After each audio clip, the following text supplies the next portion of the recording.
So today I wanted to do a beauty hack video because I have been obsessed with life hack videos lately, which you guys can probably tell. They just make my life so much easier and I end up learning so much every time I make one of these videos. Before I get into this video, I just want to disclaim I do not consider myself in any way a beauty guru or expert. I mean, my eyebrows barely look like third cousins half the time. These hacks are kind of meant for people like myself who maybe don't consider themselves like beauty experts and need a little help. If you're new, be sure to click that subscribe button down below and I'm gonna go ahead and get started with the video. So my first hack for you is if you spill nail polish, and I did this recently on our bathroom floor. I started freaking out, and then I remembered I had read online that if you pour sugar on spilt nail polish, it actually will like kind of clump up and then you can scrub it off to clean it up. And hopefully this will help you out. So this next hack I think is my favorite just because it's really weird and I find it really entertaining. You can actually use toilet paper to curl your hair. So what you want to do is roll out the toilet paper to about like 4 different pieces and then fold it in half and fold it again. Then what you want to do is just roll it up, and then you can take your hair and just roll it around the toilet paper, and then you could just use the hairdryer for about like 10 to 15 seconds to set it. I know it's really weird, but I think this would be really helpful if you were like traveling somewhere or at a friend's house and you didn't have your curling iron. Also, do this at night and then sleep on it. So yeah, I think this is really weird but really cool. So the next problem I deal with all the time is foundation on like white t-shirts. I always end up getting foundation stains around like the neckline of my shirt. So for this, you can use shaving cream and just apply it to wherever you have a foundation stain, and then you want to let it set for about 20 minutes and then wash it as normal, and then that should help remove the stain.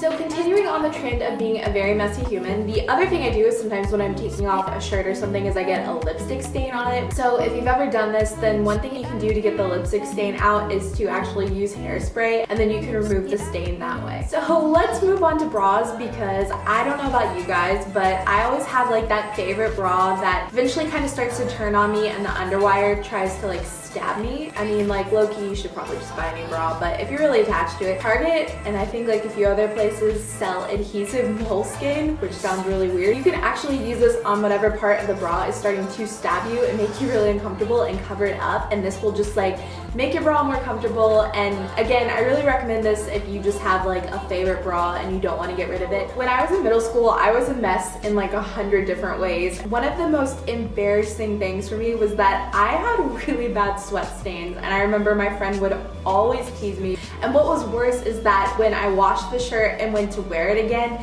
you could still see a mark from like my deodorant. I wish I had known this back then, but you can actually use the lemon juice on the sweat stains.